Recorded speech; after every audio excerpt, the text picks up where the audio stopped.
Hello everyone and welcome back to the Role Players Guild. Hello. We are back with another episode of Dream Dealers of Fairhaven. So let's jump right in. I am Beluga, your guildmaster here at the Role Players Guild, and I play Mark V, the Warforged. Alex, it's on you, and Laura, you're on deck. Yes, hello. I'm Alex. I'm playing Xylix Searster, your cleric, druid, multi-class lizard folk stuff. Laura, I don't know. Laura.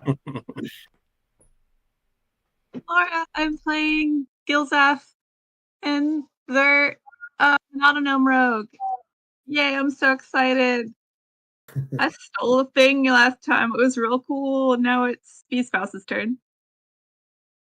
Stole a thing, and now we're all gonna die. I'm Bee's spouse, and I'm playing our local Lightning Storm, and pinch hitting for B, and playing Justice, the cleric with the drawl. Jason. All right. Welcome, everybody. And good to see you all again. We are back for our weekly installment of an exciting, action-packed, adventure-filled episode of Dungeons & Dragons in the realm of Eberron, in the country of Ondare, in the city of Fairhaven, where you, my brave and perhaps foolish adventurers, have found yourselves in the basement of a large textiles factory, where you have been hunting for clues to a great mystery that is affecting the city of Fairhaven. Strange things are happening in town. People are going crazy, committing horrible atrocities, and they have called upon you to find out the reason behind these strange events. Your quest led you to this basement, where you stumbled upon a gathering of some sort. Looked like a bunch of people sitting in pews, listening to somebody at the front of the room standing at an altar or a podium, and everybody was just kind of in a dream state. As you approached, one of you, whose name will not be named at this time, decided to approach sneakily, tiptoeingly up to the altar and snuck a large gem, wrestled a large gem from the underrobes of this individual. As I remember, it was an Indiana Jones moment where you actually took a snow globe, which you found upstairs in the boss's office, and just kind of did the whoop yoink, right? Just switched them out. It was really cool. It was pretty cool. It was a good roll on the sleight of hand check, and that translates to good story. And you pulled it off, tiptoeing away. However, somehow something roused the crowd, as this gem seemed to be controlling the dream state of this congregation. And as you pulled it further and further away from the individual who was holding it originally, they woke up, and they were not very happy to be missing the gem and to find intruders in their little sanctum here. So there was a bit of an exchange of words, and that's when everybody kind of woke up and the room began to stir. People are starting to kind of crawl over the pews, beginning to target you with their steely eyes and their sharp blades, as we will soon be in combat. Is there anything anybody wants to do or pull off or try to attempt before this room erupts into a blood frenzy? I believe the last thing that I managed to do before the end of last session was I hit this guy with a guiding bolt. So I think he should have advantage on the next attack against him. Okay. Yeah, the next attack that gets him, right? Yep. Okay. Fairly certain. Which one with I guiding bolt? remember that. Who got hit? It was the main guy in the middle. Okay. Okay. And with guiding bolt, did you say he'll have advantage? Yeah. So guiding bolt, when it strikes, it damages the target, but then also adds an aura of light or divine advantage. Okay. So the next attack dealt to that creature has advantage on the attack. Okay. Awesome. All right. It is good. Okay. So with that, they want to eat you, or at least kill you. Oh my! And they are coming at you. Let's jump into combat. I will. How do I run multiple units? I could assign a turn to each and every one of them, but I'll probably do is group the congregation in one turn. How's that sound to you all? Is that cool? All right. And probably give each of you just an opportunity to react, since there's so many of them. But we'll start that out. Let me bring up the turn order. Can I do one thing before we start combat? I was muted when I was trying to tell you. Yeah, what does he like to do? I just want to activate my form of dread, so the oil starts leaking from my eyes and my mouth again. All right. So I get 1d10. Dang, all these cool people. 1d10 plus 7 temporary hit points. Okay. Awesome. And those of you around Mark V witness this as Mark V's posture and stature just kind of begins to kind of swell just a bit as copious amounts of oil begins to form in the joints and in the crevices throughout their form, and thick globs of oil begin to kind of leak from that, and you feel a little more fortified, Mark V, and a little bit more ready for combat. Yes, I gained 16 temporary hit points. Okay. Ooh, nice. Yeah, I rolled Nice. a 9 out of 10, so that was great. All right. Good. Okay, let's see some initiative rolls. Yes. Mark 5. I know how to do that. Heartlight Mark 5. Okay, not bad. And then initiative.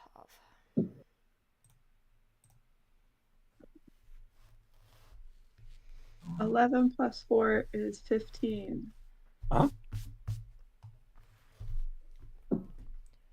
That is wrong.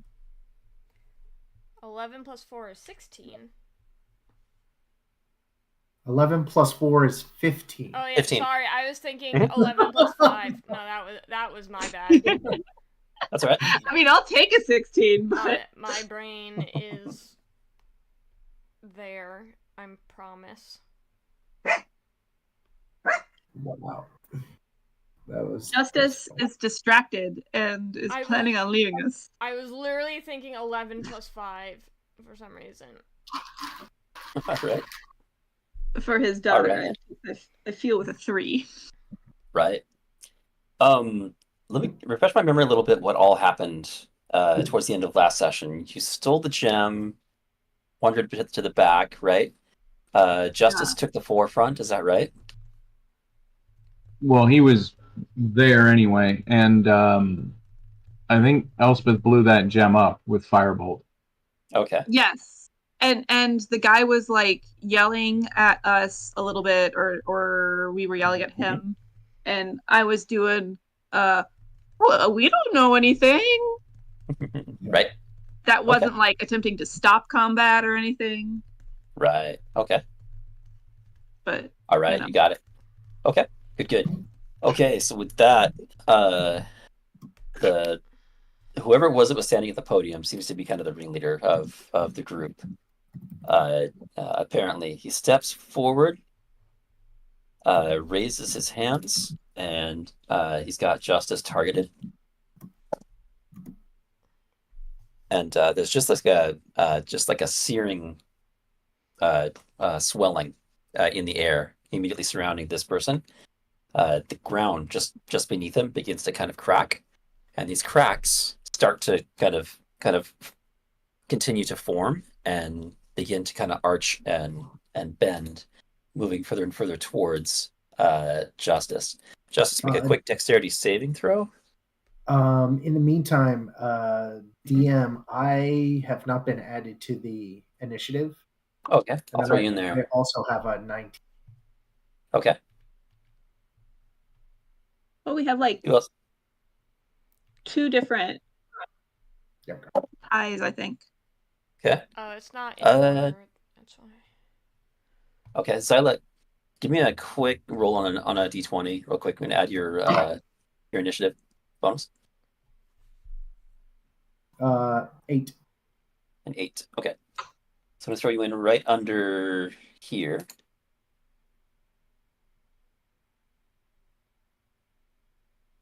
Like so. All right. Okay. Good. As the reroll. All right. It is good. Justice, dexterity saving throw. Like a 17. Okay. All right. So the ground just beneath your feet just begins to kind of shift and move, and you just kind of you've had plenty of time to figure out what's going on. You know what's happening. You're able to leap out of the way. Just as the stone tiles beneath your feet begin to kind of form these awful claw-like appendages and just reach out for you. You're able to escape as it quickly dissipates. Let's see. All right, that's it for at the moment. And you see that this guy is kind of forming another spell, like he's about to kind of pull off something else. We'll pass the turn to Xylek. Okie doke. I am.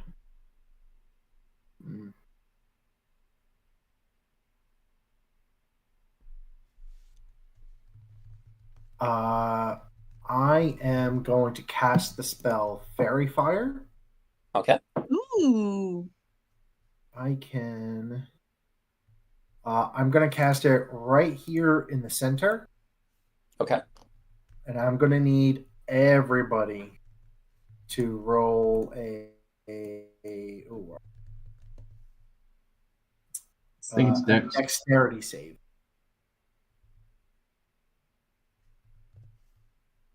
Okay. Everybody, like us included, or no. It'll just be the whole enemy group. Okay. got it. Okay. All right, you got it. Okay, so I chose to run each of these individuals in a single turn. So that means that whenever I do that, that means they also show rolls. It was a single roll, and they failed critically. This one, however, got a 16.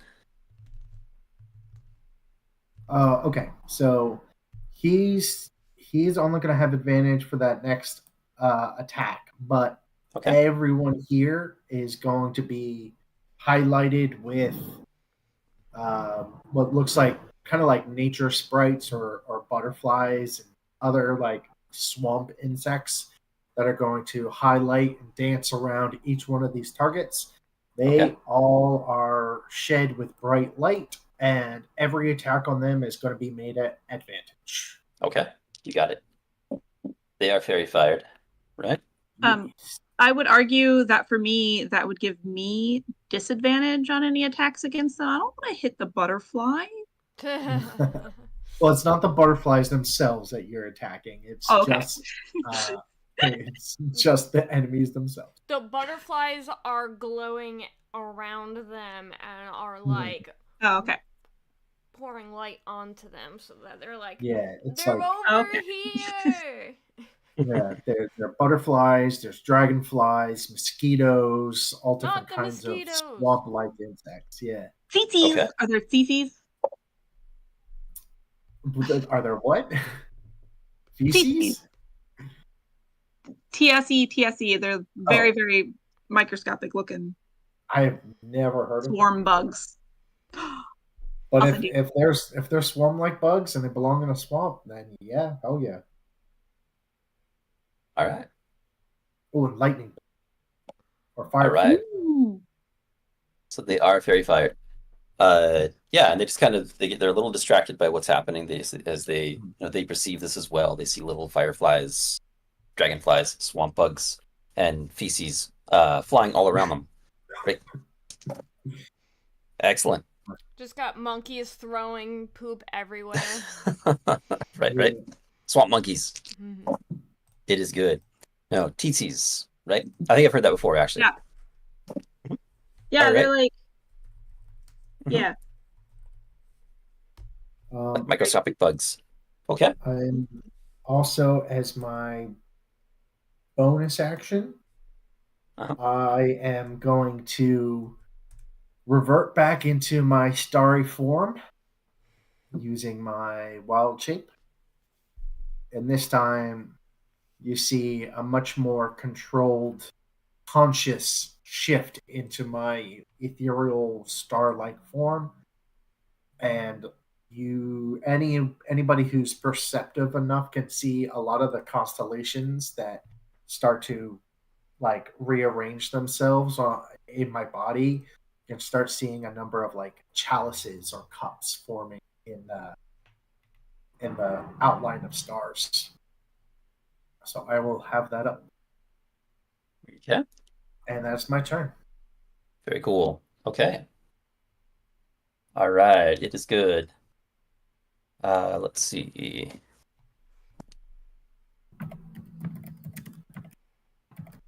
The rest of these guys, I'll do movement. Let's see. Here, that's going to be 10. But these guys all kind of just begin to try to they're all kind of rushing forward. Like so. They can get about that close. Like so. These other guys, they're just kind of taking a direct path. That's kind of weird. They're not like moving around obstacles and whatever. They're just kind of crawling over the pews and just kind of coming straight for you all. It's a little nerve-wracking. And let's see, these guys as well. Moving forward, this guy reaches in. Let's see what he does. Reaches into the folds of his clothing and comes out with a blade and attempts to throw it at Justice. I knew I should have attempted to pickpocket all of his weapons and clothing off of him, as well as the. Right. Should have gone through all that. Justice, does a 21 hit you? Yeah, 21 will hit most people. Okay. It is good. Okay, so 5 points piercing damage as a blade kind of swings through the air and lodges itself into your flesh. And this one.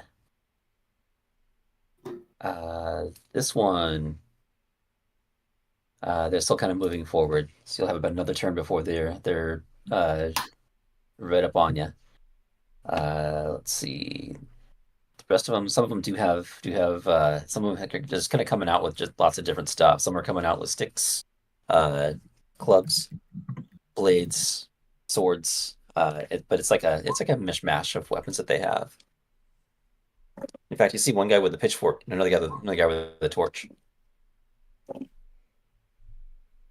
Ooh, All right. that's exciting. Yep. Can you? Okay. All right, so we'll do that. For right now, we'll pass the turn to Mark 5. And tell us what you'll do. I'm going to cast Bane. Okay.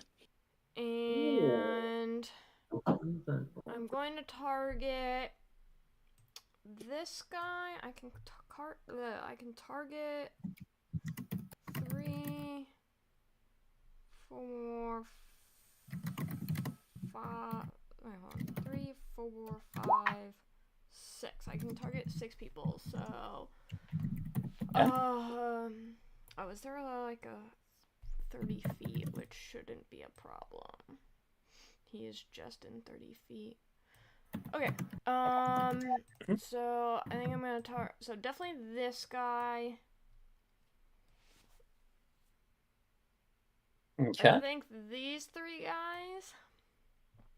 That's 4, and the 2 closest over here. Okay.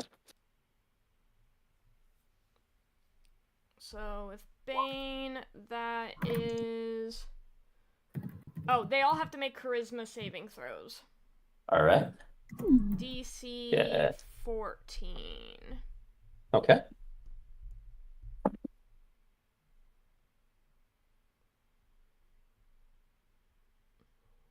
Okay, so the minions have an 8, which is a fail.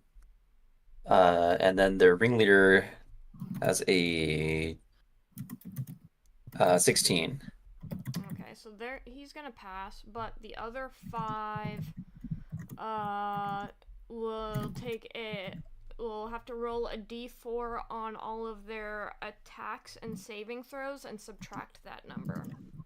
Okay. And that's for up to 1 minute? Yeah, that's a concentration. Unless concentration's breaking. Right, okay. Alrighty, good. Remind me if I forget, and I will run it. Yeah, and I don't think I have anything else. Just double checking. Action, bonus action, spell. Yeah, that's all. That's my turn. Okay. All right, and that's for attack rolls and saving throws, right? Yes. Okay, you got it. All right, good spell. Okay, we'll pass the turn to Justice. You didn't order it. It's actually Gilzaf's turn based on numbers. Justice should be last. Yeah. Oh, I'm sorry. Sorry. Alrighty.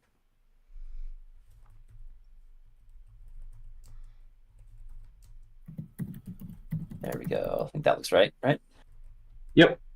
All right. Yeah. Okay, it is Gilzaf's turn. So my apologies for starting this. I am going to poke my head around the corner of these pews and attempt to solve all of the problems that I started by flinging a couple of daggers at this guy. And there you go. Daggers. That's a great way to solve problems. Remember to roll with advantage. Yeah. Oh yeah. So you can sneak Which attack too. Yeah, exactly. Yeah. Mhm. Wait, but only the first, because I'm gonna do the first. My main attack is at advantage, but my offhand is not at advantage. Correct. Yes, unless you're considered to be hiding. I was technically still sneaking when I got here, but I don't know if attacking with my first attack then would make me not hiding.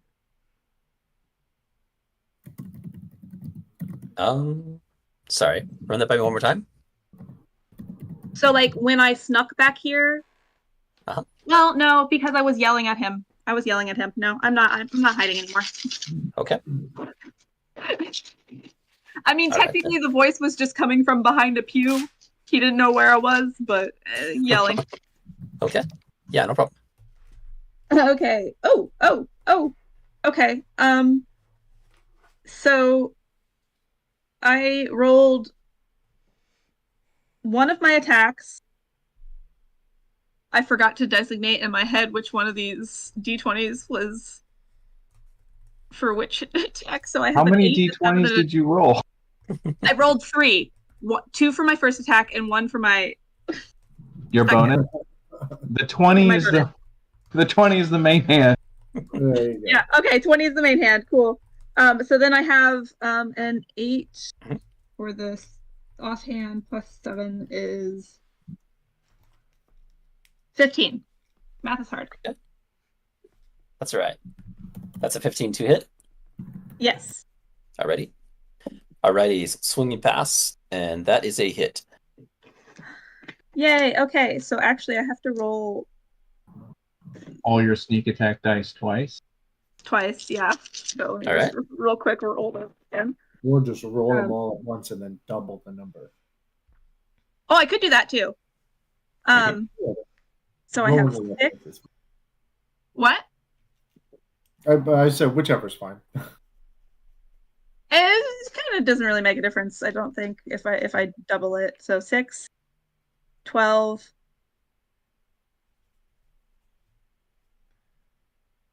14. Sorry, math was hard.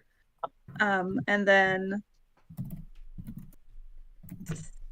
16 doubled is 32 plus 4 is 36 psychic damage for the first. Okay. And 2 psychic damage for the offhand. Okay.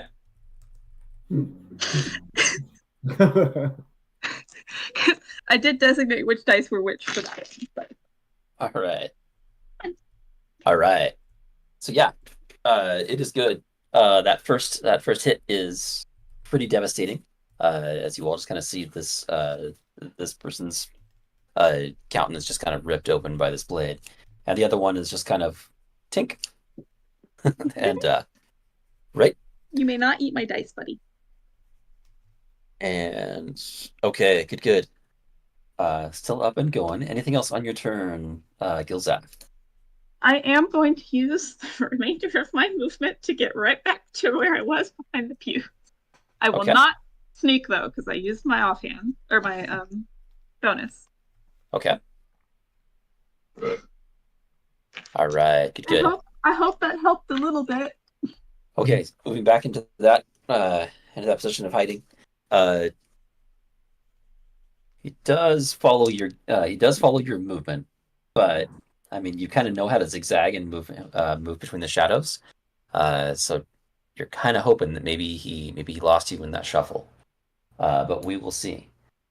All right, we move to Elsbeth. Tell us what you'll do. Elsbeth was saving this until this fight started anyway, and I might have pre-drawn some circles for some reason. Okay. I was wondering. I saw one of those over on the Yep. So that ought to do it. Okay. Ooh, nice. And I was going to use my level 4 spell, but instead I'm just going to use my level 4 spell slot. Okay. To upcast Elspeth's favorite,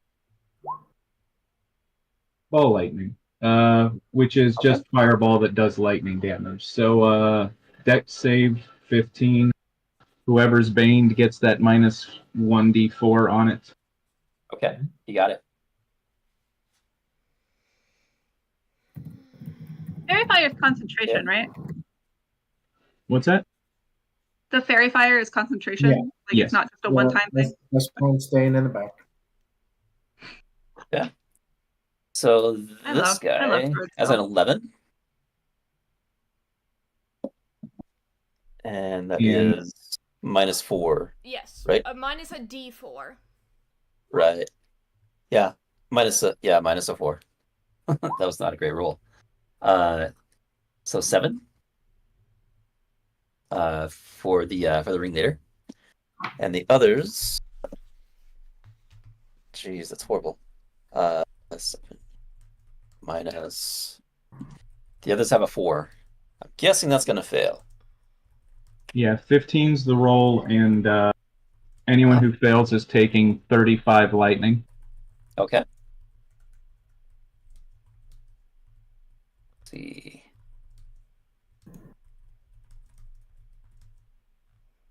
Which looks like all but 5 of them? Just about, yeah. All right, so Elsbeth, moving in, and you can cast from that far away, right? Yeah. Yeah, it's got a Yeah, you 150-foot range anywhere in there. Yep, anything within that circle. Okay. All right, so, and the rest of you kind of witness this as Elsbeth just kind of lights up. Her countenance begins to just kind of just electrify as she raises her arms, and lightning just arcs out from her countenance. It reverberates and crackles through the air, makes contact in the center of the room, and it just arcs throughout the rest of the throughout this congregation, this group of people. They are not prepared for it, and they are not able to take a whole lot of damage. And this is a lot of damage. Those within the circle just kind of barbecue. And this one is left standing, but the rest of them just sear. It's just like being exposed to that storm. And they just kind of fall in broken husks. And you all kind of see this blue haze rise from from the group of people as they all got kind of barbecued, as their bodies just kind of break apart. And just briefly, you see that visage appearing and then disappearing from sight, as we've seen before. I'm going to clear the ones from the room who are now barbecued husks. That would be this one, these two, this one, and this one. Were those touching the circle affected? What's that? Were those touching the circle affected? Usually it's ruled that, like, if it touches it, they're affected by it, but... Okay. All right, we can do that. I feel like your attack did a lot more help than my stealing and then also attack. I want you to know, if you hadn't stolen it, Elspeth was going to do that anyway. Oh, that's fair. Okay. Like, she was not going to put up with this shit. She was just going to blow them all up. There you go. This makes me feel better in my cold heart. Cold metal Oh, yeah, heart. yeah. She had no plans on, like, leaving this situation as it was. Excellent. All right, it is good. Anything else on your turn, Elspeth? Yeah. So I'm going to use one of my little abilities and just fly 10 feet over here to put a little more distance there. Okay. And, yeah, that's it. That's what Okay. I'll... All right, good. Okay, very cool. All right, we'll pass to Justice.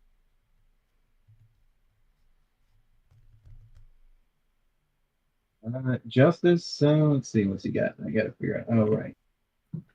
How toasted is that guy looking since he has now been stabbed for a lot and then mildly electrocuted? So he's messed up physically. His body is kind of riddled with lightning blasts, and whatever else everybody has thrown at this person. He's got a massive knife wound gaping out of him, and another small nick of a knife wound on the other side, and all of that. He should be dead, but he's just kind of standing there, glaring at you. His body, his physical form, just kind of falling apart before you, and he's just kind of staring at all of you, or kind of locking eyes with right now Justice, and just kind of glaring at you. He doesn't appreciate that, so Justice is gonna close on up there and apply Hammer to Fate. Okay. All right. That should solve all the problems. Yep. I mean, usually, yeah.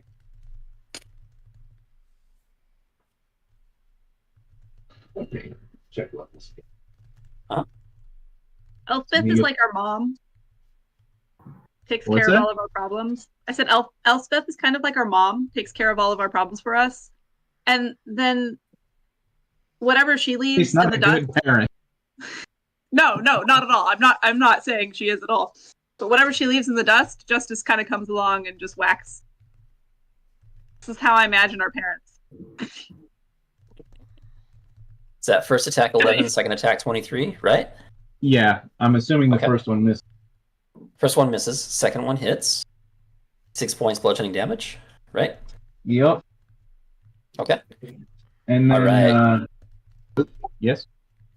Yeah, so that first hit, not quite able to get the balance, not quite able to get it right. It misses. The second hit makes really satisfying contact. It just kind of swings through, and you crack the guy right in this portion between the jaw and the neck and the shoulder, and he flies, a little bit, maybe like to the left just a bit as you knocked him over, and he takes that hit, and just flesh and innards just kind of leak a little bit, and he just kind of slowly rises up to glare at you again, his jaw hanging loosely as you just continue to beat this physical form to a pulp. I regret to inform everyone, but you especially, that it wasn't quite done, because smite. Okay. Ooh. All right, you got it. What do you got? Justice is going to apply a level 2 spell slot to smite. Okay. So that's going to be... How do we build this? Oh, my God. That is really bad damage. Okay, but radiant still rolled a 9, but at least it's radiant. You got it. All right, 9 points radiant damage on top of the 6. Yes. Okay. And then apply Crusher to knock that guy 5 feet back. Okay. Kaboosh. All right. It's a good hit. Again, smashing right within that into his frame. That additional smite adding radiant damage as that shock power, that radiant energy adds to your hammer smite or your hammer strike. And then Crusher, throwing him back 5 feet.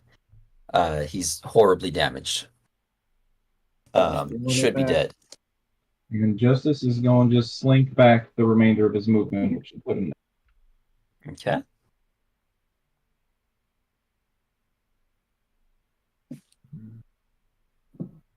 Okay, very good. All right, pass the turn to this dude. Moving forward. So he just kind of raises an arm, and it kind of falls, right, as the as the wrist is broken. He looks at it, and then kind of his gaze falls back upon you, and an energy begins to kind of surge around his form, and his body just kind of falls to the floor. But something stands in his stead. It's almost as if the body was just a shell. It was just this slimy, nasty, beaten shell. And I need a token. Hang on here. And just this form rises up. And you've seen it once before.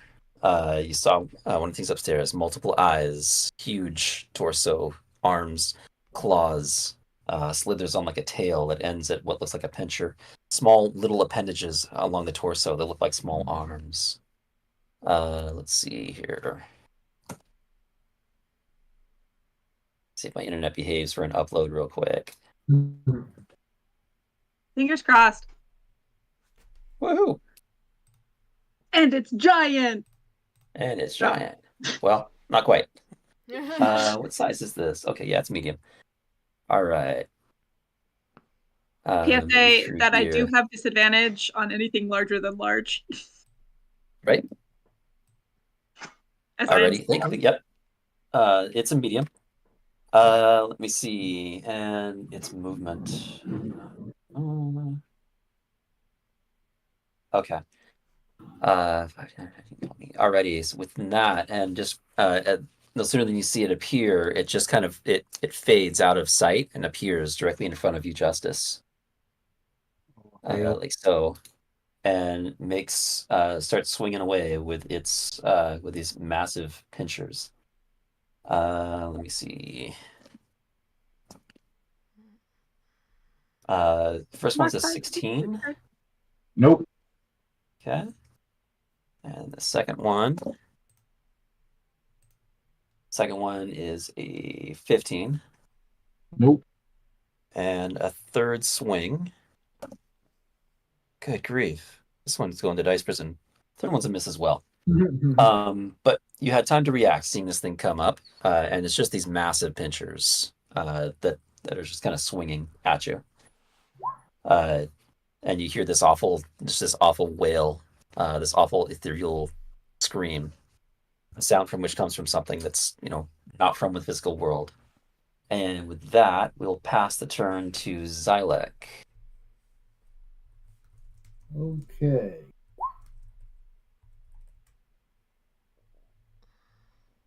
All right. Let's see.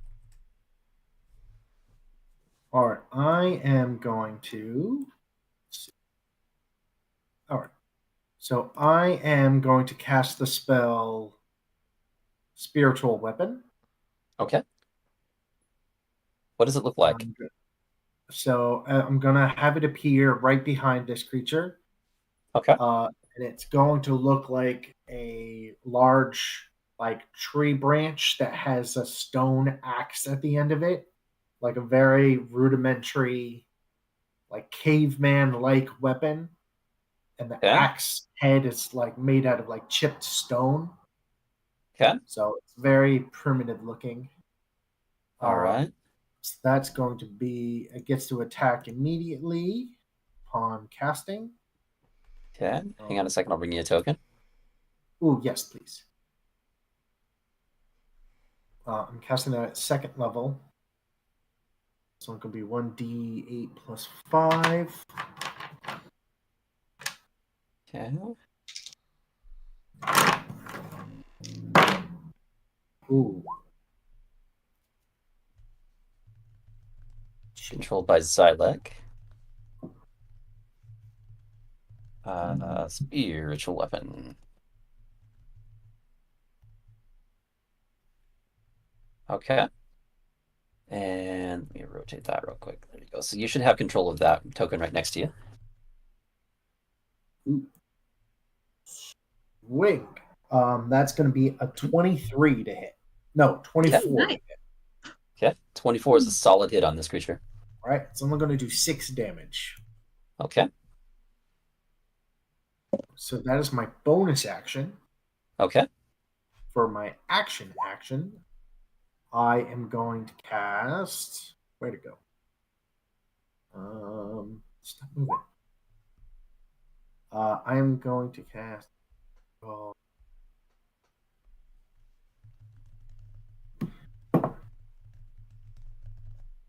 There. Pretty much wiped out. So then, what I'm going to do? I'm just going to cast Toll the Dead on this guy here.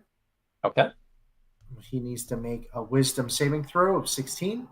Okay. On just one of them or both of them?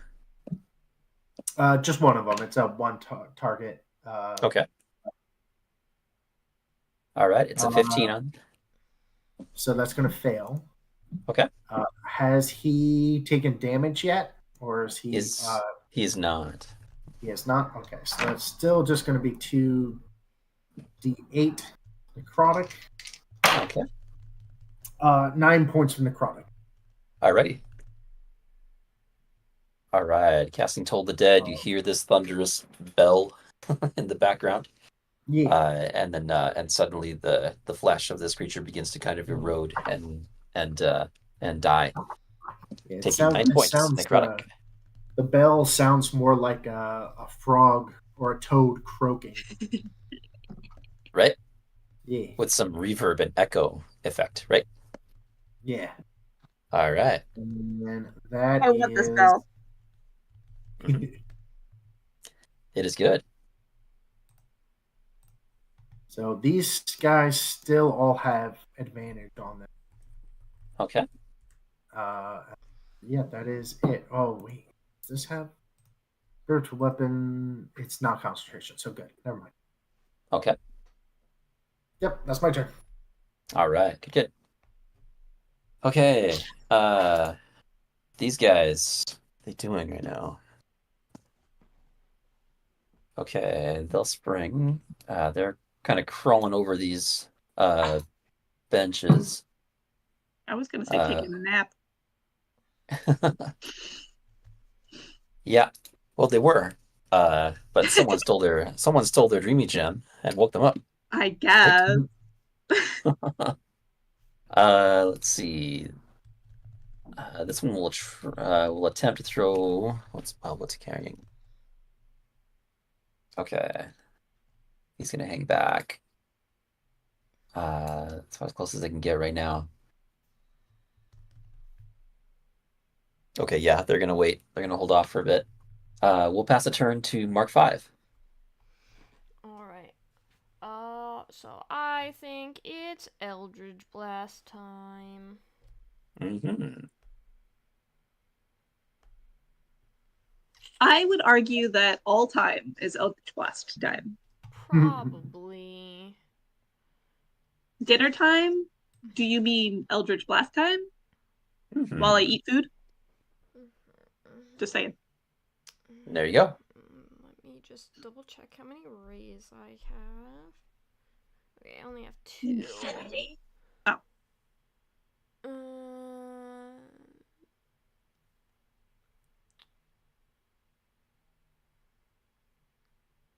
I think I'll go for the 2 grouped up over here. I was going to say, if you want to, you can rely on Elspeth to still have a couple crowd pleasers left. Oh, that's fair. That's true. And I think Mark 5 would want to focus on the most powerful instead. So yeah, instead I'll do both beams on that guy. Okay. So let me get at a good angle. No. The pews are about 4 feet tall or so. It's okay. Mark 5's like 6 feet tall. Yep. So yeah, we'll stay there so that I have a clear shot without hitting our friendly neighborhood paladin. And we have 2 Eldritch Blasts going right at him. Okay. Okay, hold on. Fire I away. have to take a picture of this and put it in chat because I just got 2 nat 20s. Nice. Uh-oh. Which one will you use? Overhead lighting is horrible for taking pictures, guys. It really is. All right. Okay, so both of those will crit. Okay. And they are, what, D10s? Yeah. Where are my D10s? Oh, they're there. One of the reasons I love Eldritch Blast so much, you occasionally get to use a D10. Oh my god. Mhm. I just rolled a 7 on each dice, too, so... So Ooh. it's double the dice, so that's 14 each, which is 28. Okay. Plus 6 is 4. No. What did I say? 34? 34? Yeah. Mhm. So 34. 28 plus 6? 34 Okay. total damage between the 2 rays. Okay. Good. All right. So, All yeah. force, right? Yes, all force damage. Okay. All right. So, yeah, springing to a spot. And it's just it's a shining moment for you. Springing to that spot between the pews.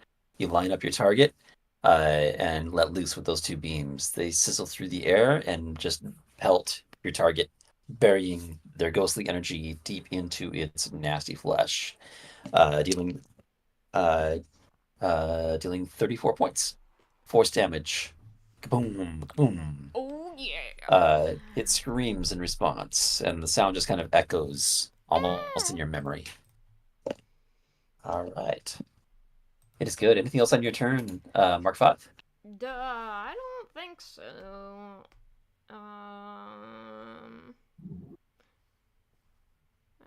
Do I want to waste a spell slot?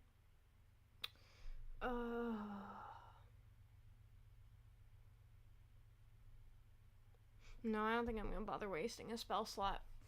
So Okay. no, that's gonna be the end of my turn. Okay. All right, we'll pass to Gilzeth. Tell us what you'll do. I heard someone say the pews were 4 foot tall. Is that accurate? Yep. How big is the space between the pew and the floor?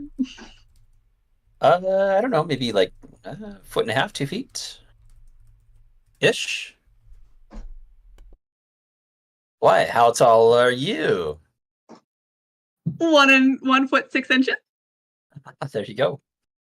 It looks like you have a clear view of boots on the ground as you gaze through there.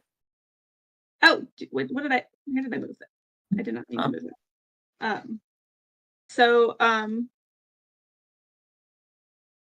I'm gonna move over just to the side so that I am not in danger of hitting Justice there. Okay. But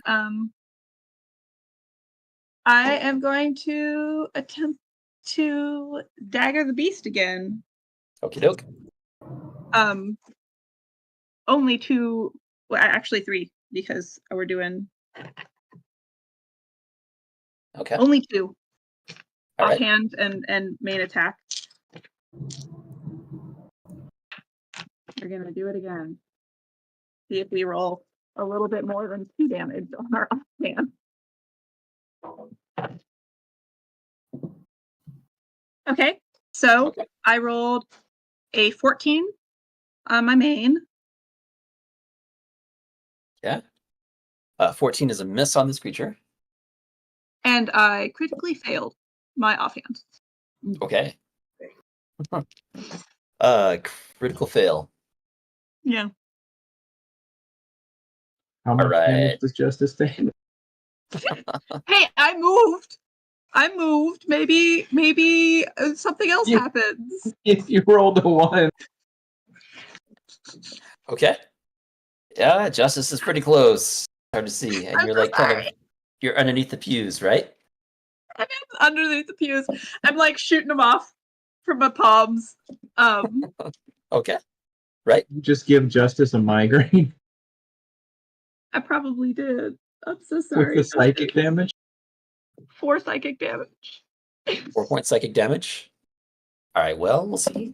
So yeah, tell me again. Are you shooting him? Are you like popping up over the pews and shooting him, or No, this underneath? is only from underneath because I am shorter than the space. Right. I am essentially going for the kneecaps, but this guy doesn't have kneecaps, so Okay. it might hit Justice's kneecaps. I'm sorry. Okay.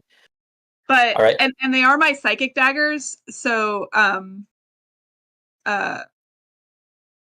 unless you're specifically looking out for the shimmer in the air, you're not gonna see something coming at you. All right. Justice, high or low? Low. Okay. All right, you're in luck. So Justice, you kind of it's an interesting, it's an odd moment, but you kind of hear this. You start to kind of, after fighting together for so long and working together for so long, you begin to kind of pick up on the cues from each of your your teammates here, and you've come to discern the small noises and movements that come from one of your teammates that indicate that they know exactly what they're doing, and those that might indicate a being slightly off balance, missing the mark just a bit of a struggle, and that's exactly what you hear from coming from behind you in Gilzaf's general area. It just kind of strikes you in your mind what they're going to do. Gilzaf is going to try and shoot in this tight quarters from under the pews. You quickly shift your feet just in time to see a blade whisk by as it just kind of whizzes through the air and knocks right into the back of this pew, right over here. That could have, and it occurs to you, that could have been your ankle. That pew takes 4 psychic damage.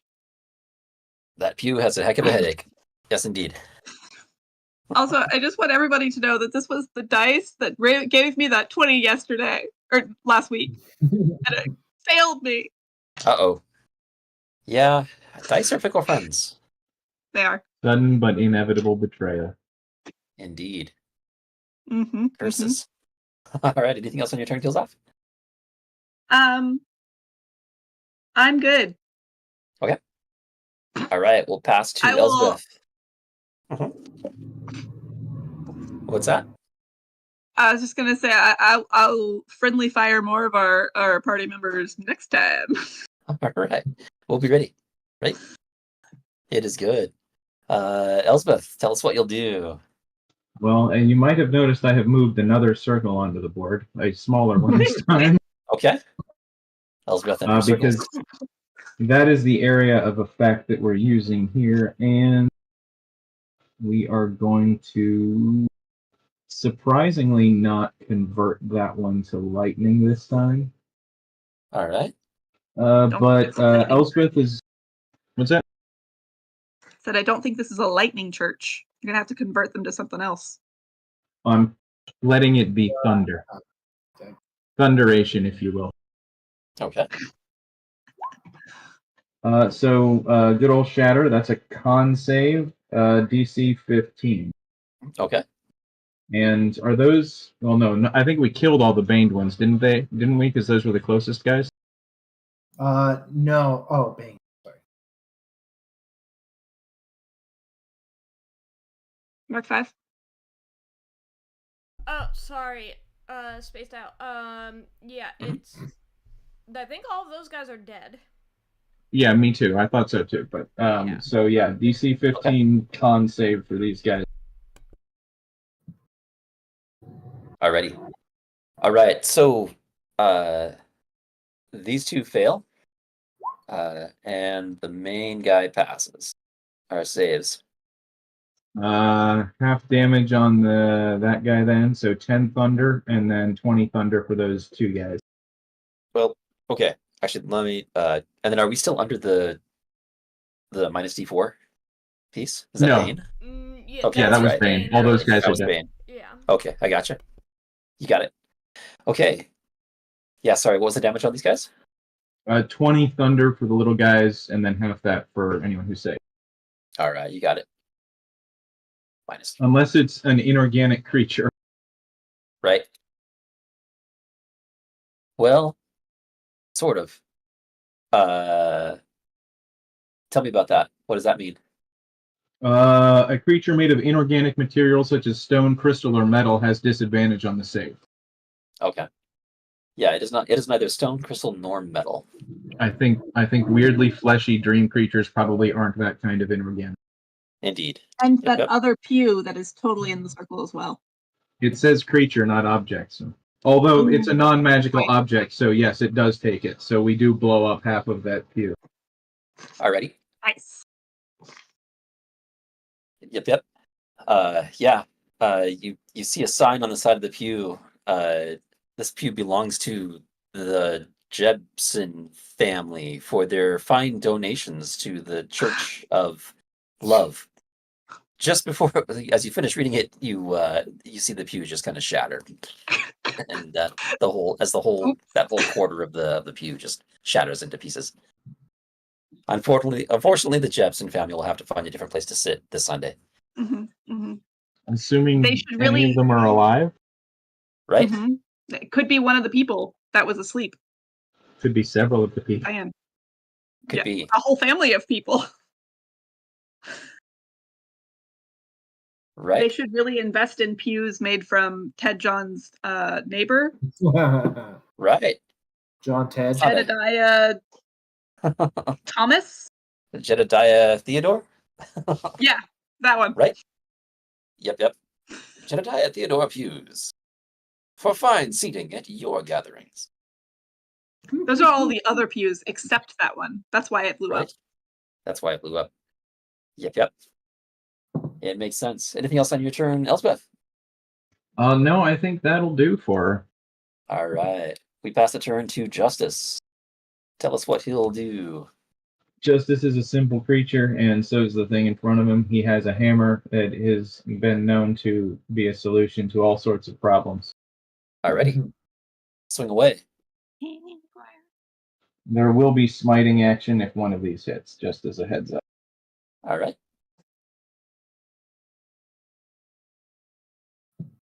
The 16 and the 22. Okay. All right. Both of those are hits. Slam. So the first one is 5 plus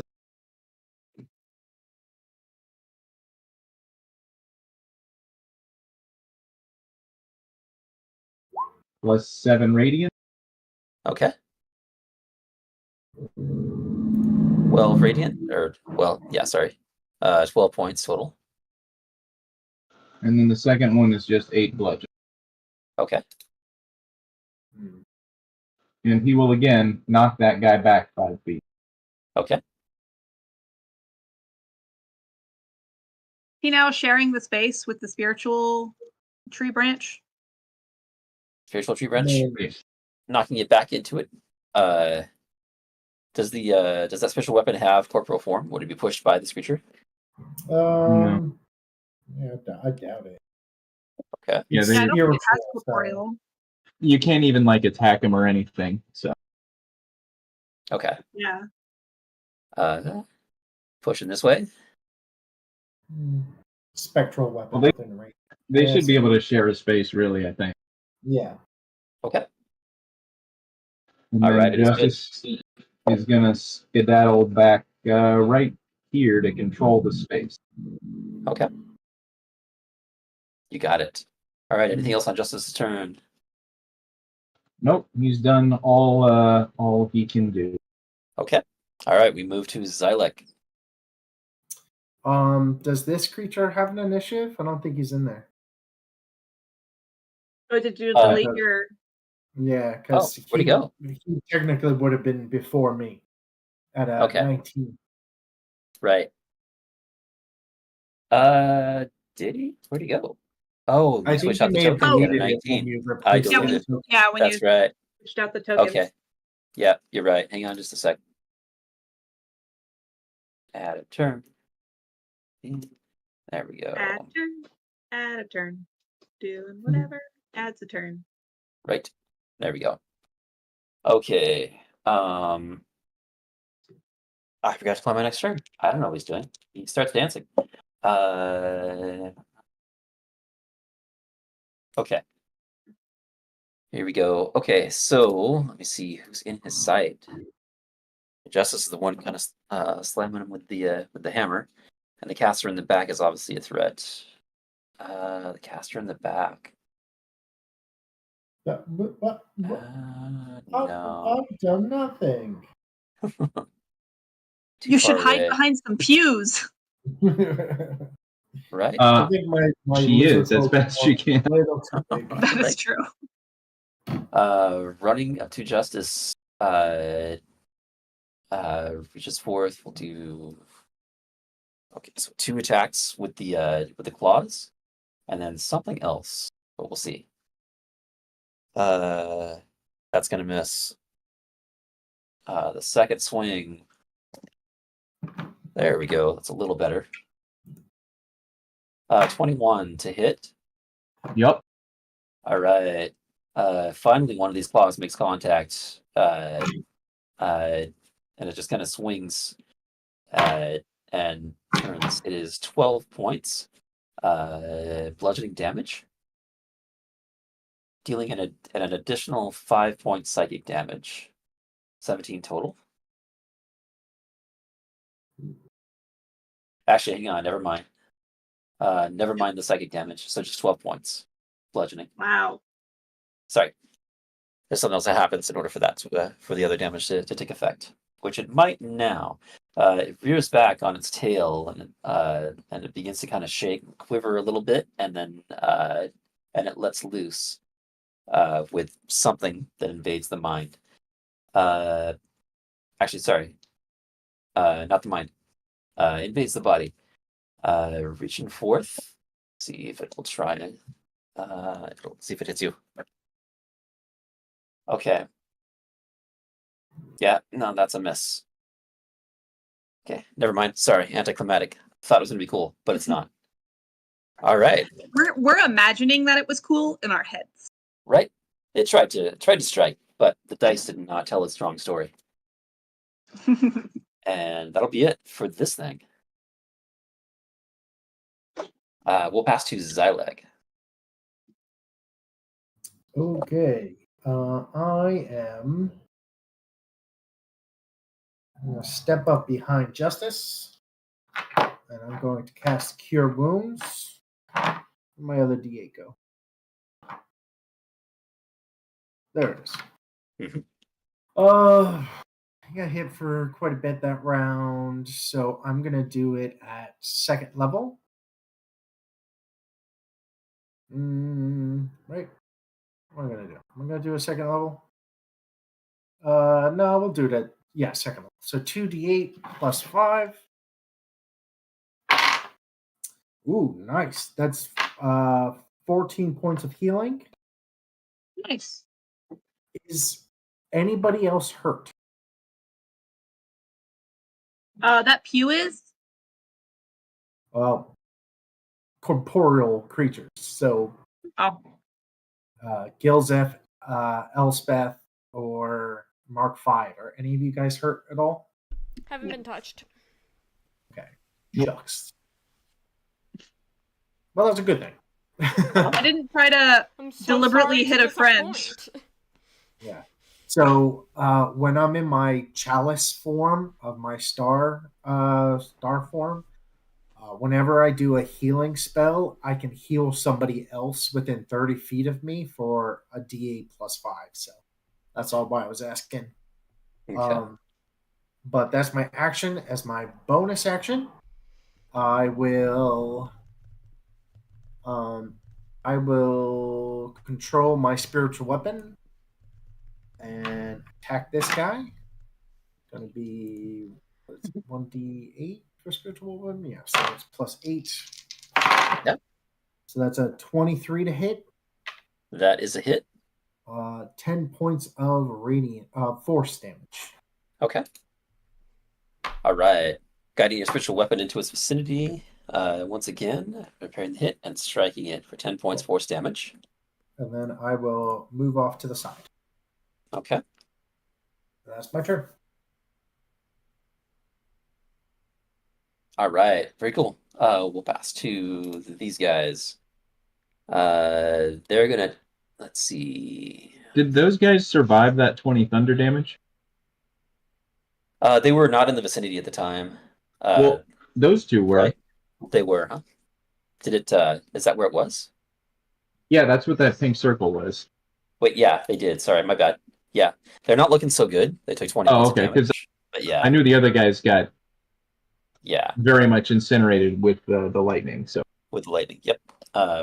Yep. But neither of them are looking real great. They've both taken quite a bit of damage. They're gonna try and charge. 5, 10, 15, 20, 25.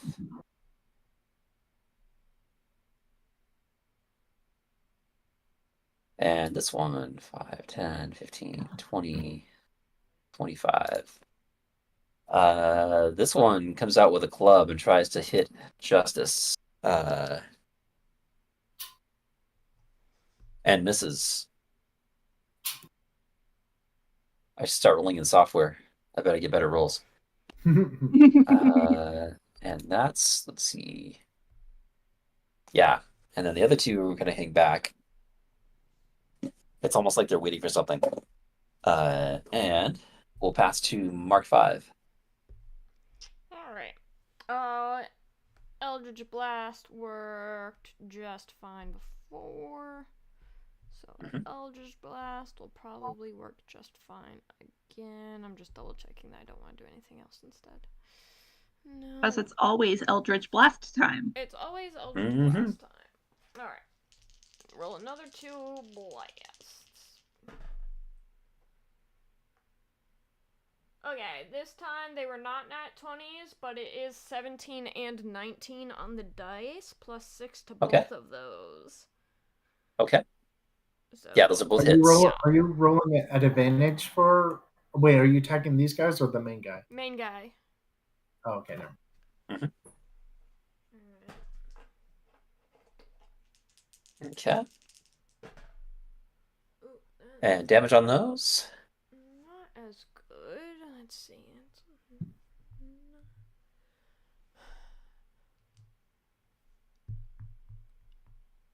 That's gonna be... wait, hold on. 8, 9, 10, 11, and 4. So yeah, that's gonna be 15 combined. Okay. Also, I don't think this will work, but I did forget that I could potentially do this, so I'm gonna give it a try. Okay. So with my form of dread, when I hit a creature, I can force it to make a wisdom saving throw, DC 14. On a fail, it is frightened of me until the end of my next turn. Okay. So I remember it not working on the hypnotized people, so I don't think it'll work on this thing, but I'm gonna give it a try anyway, because I can. You got it. Okay. So a couple things happen. You feel like, so tell me again what happens with what's causing this effect? What's the name of the condition as well? Form of dread. Form of dread, So right? that's my class, my patron ability. And, okay, yeah. You got it. Okay, all right. Yeah. So you can feel that kind of well up within you, and combining that with your attack, and you can usually feel that connection to magics that you cast, and you feel like this went off without a hitch. You feel like you can feel it penetrating your target. its many eyes turn upon you right after getting hit with those eldritch blasts and trying that effect in the form of dread.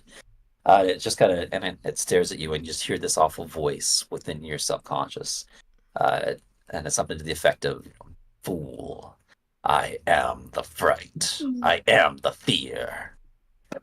It's completely immune to whatever effects that might frighten it. I thought so, but it was a free thing that I could do, so I thought I'd give it a try. Yeah. It's good. Mark 5 is unaffected by its taunts. Excellent. All right. Okay, very cool. Anything else on your turn, Mark 5? No. Okay. All right. We pass to the shadowy rogue, ducking beneath the pews.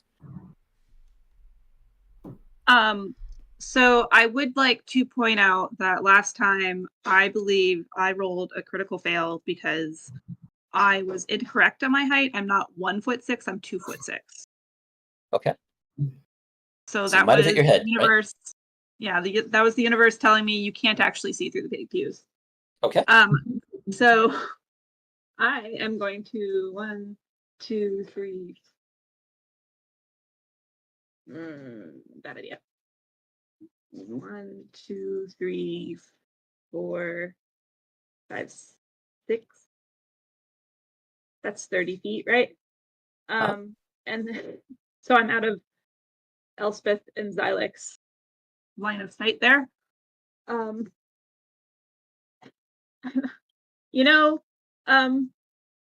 These guys are still fairy fired, right?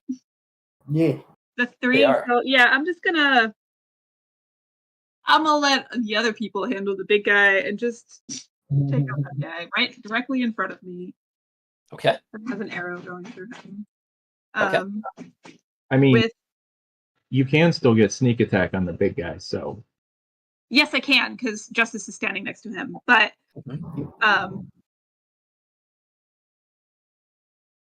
they're kind of closing in, right, on Justice. So yeah, they're trying to close ranks on him. Yeah, I am going to. Yeah, and that's advantage. So I get these guys. These. I'm not rolling with that one. That gave me a natural 1. Okay. Grumpy. Yep. Yeah, put that one in dice prison. Exactly. Oh.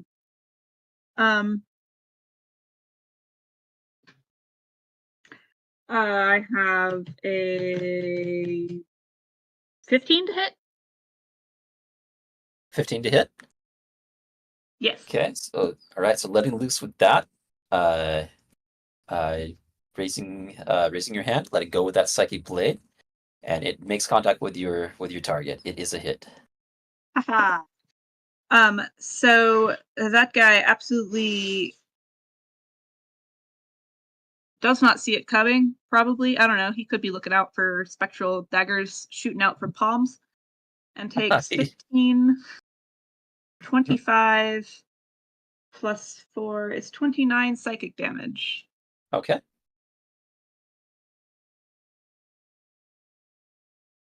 All right. Yeah. And this one just visibly like howls and yells when he gets hit with that. You hear the like the separation of the flesh as the blade enters, and you just hear him be like, "Ah!" Oh. He was not happy about that one. The blade was carrying something that I said about his mother, I guess. I don't know. Yeah, it was. So then on my bonus action, I am actually going to bonus action hide where I am because I cannot go behind a pew. Okay. And let's see here. I got plus, I believe it's plus 4. Yes, plus 4 is 13 stealth. Okay. Stealthy enough. I think everyone else is they're fairly occupied. Distracted. And this one is still wiping the blood from his eyes and trying to come to grips with what was said about his mom. Blood from his eyes, sure. That blood looks a little clear and salty. Right? Uh-oh. Just a bit. He's crying a little bit. He might be crying a little bit. That was a mean thing to say. It was mean. He was really mean. It was 29 points of mean, man. 29 points of mean. It is good. All done. Alrighty.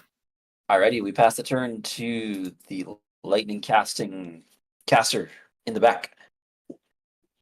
Y'all may be surprised, but she's going to cast another spell. All right. So, yeah, we're gonna do another one of those. So DC 15 con save. Okay. And I think no, it'll still be thunder. Okay. All right. So for this one, it's a save. For the other two, that's a critical fail. How do you do critical fails on saves? Do you do it like the spell crits on them and it doubles the damage, or does it just they fail? Yeah. I don't know. I haven't thought about that. I usually just roll it into the story, and then I used to have like a table for stuff like that. But with this one, we'll just go. It's just a fail. But there may be some story upon it. Yeah. So 14 for anyone who didn't save. So all the save failures get 14, and then anyone who saves half that, all thunder all the time. Okay. So yeah. So this one, he's still dealing with the horrible psychic attack of being verbally abused about what happened to about his mom. The other two were just kind of really distracted at the time, and they just did not see the shatter being cast. 14 points each. All right. Actually, that may do it. This one drops dead. Haha. This one hanging by a thread. I refuse to take back what I said about its mother. Right? Still crying in death. And this one is dead. All right. And the big critter is still there too? Yeah, he's still going. Okay. Elspeth is going to use her I get to fly 10 feet for funsies for casting spell, and then take the rest of her movement to go yonder. Okay. And that will end her turn. Alrighty. Darting gracefully and taking a position in that small nook there where the pillar meets the wall. We'll pass the turn to Justice. Justice, well, when all you have is a hammer, everything looks like a nail. All right. Swing away. Modern problems, modern solutions, something like that. There you go. 6. I don't think the 8's going to hit, but I think the 16. The 16 is a hit. The first one makes contact. Smack, crack, and then rearing back for a second hit. It moves out of the way. So that's 10 bludgeoning, and I'm not going to knock him back this time. I would like him to provoke an attack of opportunity if it goes scuttling in Vector Sim. Okay, you got it. Actually, no, I will knock him back so I can step up into that space. Okay. Moving back 5 feet. Once again, sharing space with a spiritual-looking primitive axe, right? Yeah. Okay. Right. All right. Anything else on your turn, Justice? I don't think Justice has any actual bonus actions, so we should be good there. Okay. All right. Passing the turn to this creature. Let me see. Its gaze falls upon you after taking that hit with the hammer. And make a quick wisdom saving throw.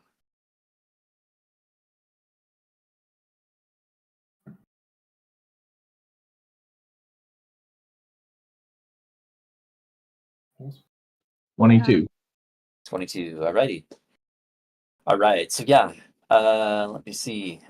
You feel it just kind of targets you, and you feel this overwhelming, just kind of like a drowsiness coming over you. Something is just kind of trying to lull you to sleep. But you, off of a 20 plus 2, right? Wisdom save. That's a clear save. You fight off the urge to take a nap. Perhaps you had a coffee shot in your pocket, or simply fortified yourself and saying, "I shall not sleep this night." You were able to fend that off, but you get a clear sense that it was trying to attack you on some psychic level and pull you into the dream world.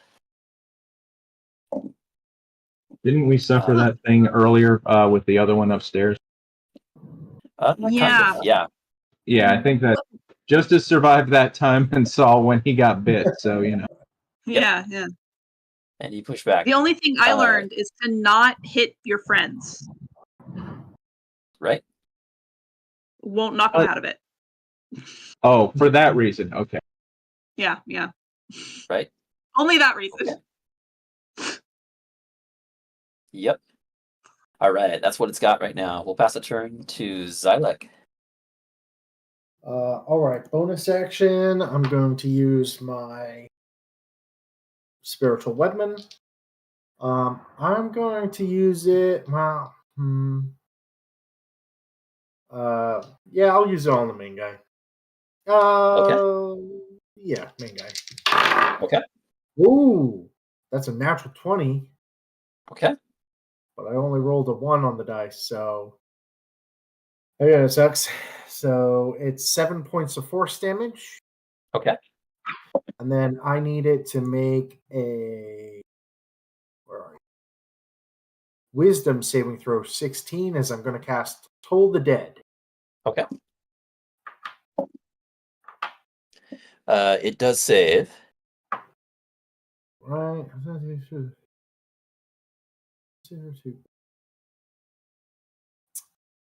Bugger. All right. It takes no damage. Okay.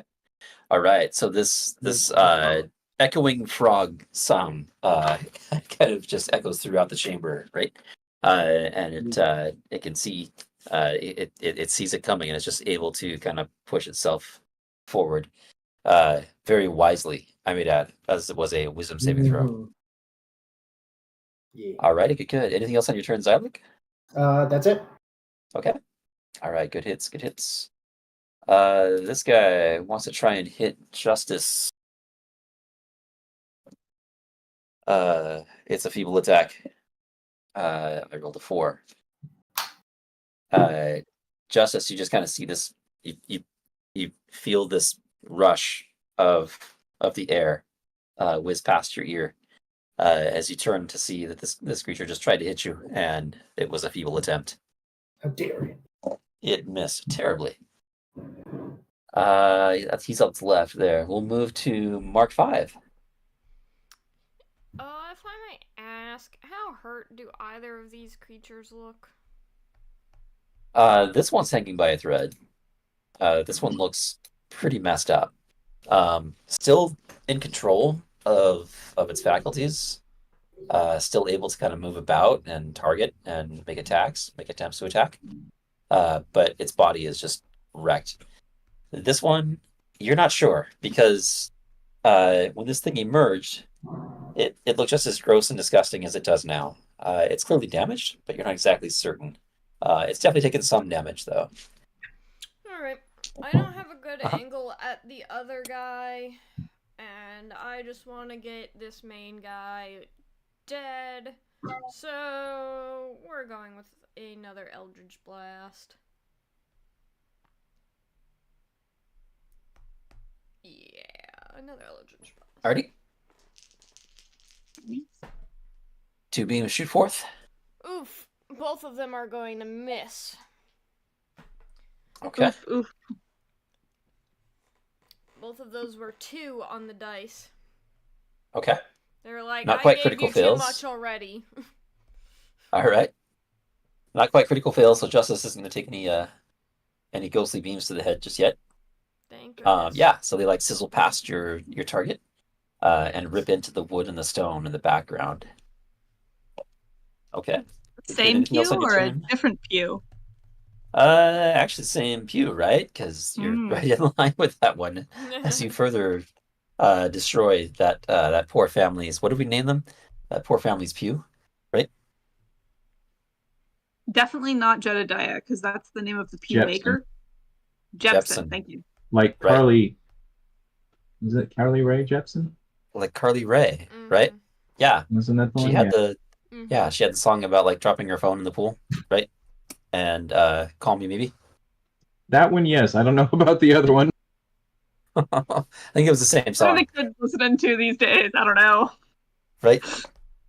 Yeah, because there was like an argument in my family over what she was saying, and then we looked up the lyrics, and it was like she dropped my phone in the pool again, something like that. But anyway, I remember it way too much, way more than I've given that one way more space in my brain than I wanted to. But yes, indeed. All right, Mark 5. Anything else on your turn? You know what? I think I am going to use my last spell slot. Okay. To cast Hex on that creature. Okay. Ooh. And I am going to...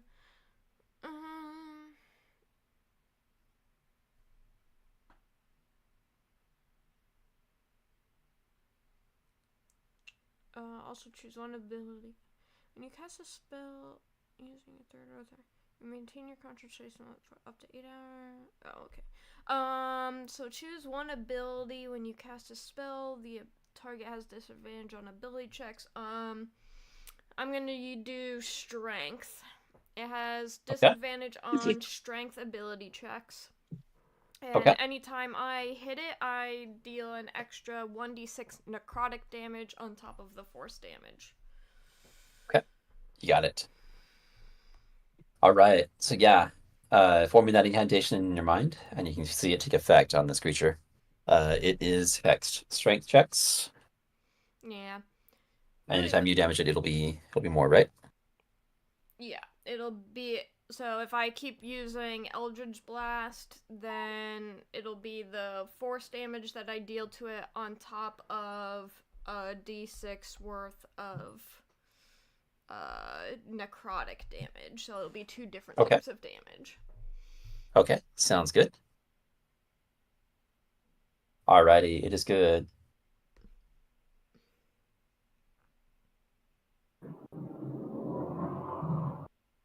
Okay, very cool. Yeah, that will pass to Gilzaf. Extremely shockingly, Gilzaf is going to throw a psychic blade at us. Okay. I know no one saw that coming. I am going to get a little closer. I'm feeling bold. I'm going to come right here. Okay. And I am going to target the main guy because I don't know what monster insects health looks like. But you know what? Kill it with fire. And in my case, psychic blade. Okay. Plus, all right. Plus 7, 18. Okay. 18 is a hit. And then also, actually, we're going to roll we're also going to do the second one. Okay. Which is 17 plus 7 is 24 to hit as well. Okay, that's a solid hit. Okay, so I have 6, 12, 18, 24, 25, 26, 27, plus 8 is 35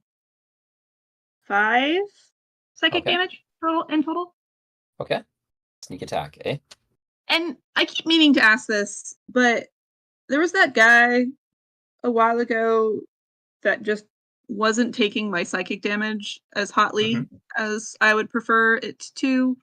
Does this guy appear to be taking... I, again, know nothing about monster insect health, but does he appear to be taking my psychic damage correctly? So thus far he has not. He seems to have been taking your psychic damage quite well. But you have this distinctive feeling that going forward, he might start resisting because your DM is kind of an idiot. Sorry. More like the player is kind of an idiot and brought up something. And brought it up later, right? Yeah, sorry about that. I'm sorry. Hang on a second. Let me write this down. Learn to use creatures in your adventure, you moron. Cool. All right, we're all set. Yes, nice job. Good hits. It's very low on hit points. You get a sense it is. It's kind of hanging by a thread, and its movements are less coordinated. It's not looking great for this creature at the moment. We'll pass the turn to Elsbeth. Was that all the movement you wanted to do there for Gilzeth? Oh, you know what? No, it wasn't. I actually wanted to move behind the PO, thanks. Yes, I figured you probably didn't want to be that close. Gilzaf was slightly distracted, laughing at their DM, and then, oh yeah, I'll go ahead and hide. Right. Oh, I should probably. There you go. Elspeth, if anyone is looking, we'll have a moment of consideration where it's that whole, he's in the way. Do I do it anyway? Always. Instead of what she's doing, she doesn't fully melee it, and she uses something that doesn't even aim. So, magic missile. 2 on the big guy, 1 on the little guy. Okay. And so the first 2 for the big guy do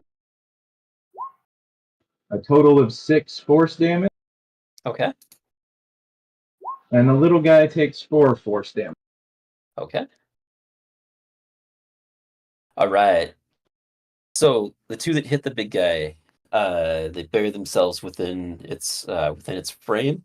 And they deliver their payload, and it lets out an awful shriek, and it's just kind of flailing at this point. Still alive, but flailing. Unable to kind of figure out what's what. Looks very confused. It's twitching here and there.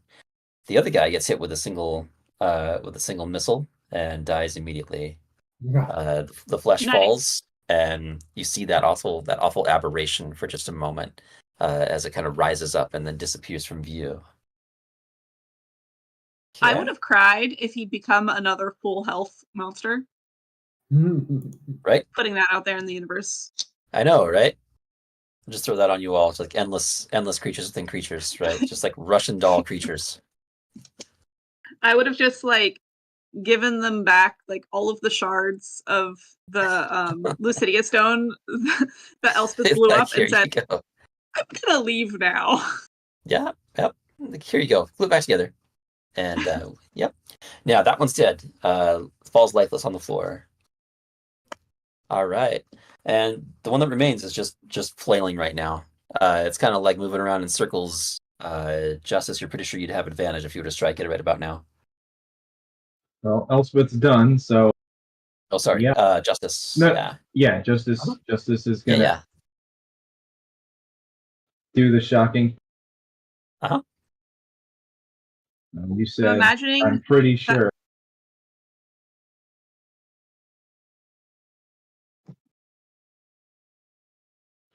Okay. So one of those got stuck. So the first attack we used the 22. The second one probably won't get there from damage.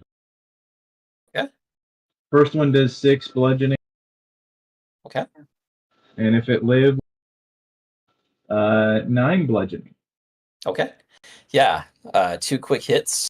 The first one, it just fell lifeless. It stopped moving on the first one. The second one was just kind of an impulsive hit, and as a follow-up, as they say, double tap, and that second tap just kind of pounded the flesh, and it falls. It just kind of was lifeless and disappears from view. It kind of disappears into some Unseen Realm. All right.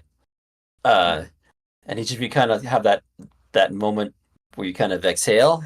After that, as the room falls silent, as you look about you, with the torn flesh about the room, the blood splatter, the destroyed view, and the shattered gem, and the shadows kind of creep back into the room as the lights dim just a bit. From here, go ahead. As the dust, if you will, sort of settles into quiet, Gilzef just says, "Well, I stole that gem, so that was pretty cool." Right? Absolutely. That was all I wanted. I wanted him to have a little bit. You got it. Yes, indeed. All right. So yeah, with that, there is. You're pretty sure this might have been where the activity was happening on this level. There are secrets to discover, clues to find as you explore the rest of the level of this basement of this old textiles factory. We will pick that up next week, as it is 7:35 on my clock, like 10:35 for our friends on the East Coast. Time to call it a night, and we will be back here in one short week. Very cool. Yeah. Thank you all. I'll hand the time back over to our gracious host, Beluga. Thank you, everyone, so much for joining. We will be back with Dream Dealers of Fairhaven next Wednesday at 8:30 p.m. Eastern Time. And then next week, next Thursday, we'll be back with Rise of the Rune Lords as we get started on a new chapter of the adventure. Yeah. So I hope to see you all then next week. Other than that, have a good night. I am Beluga, your guildmaster here at the Role Players Guild, and I play Mark 5.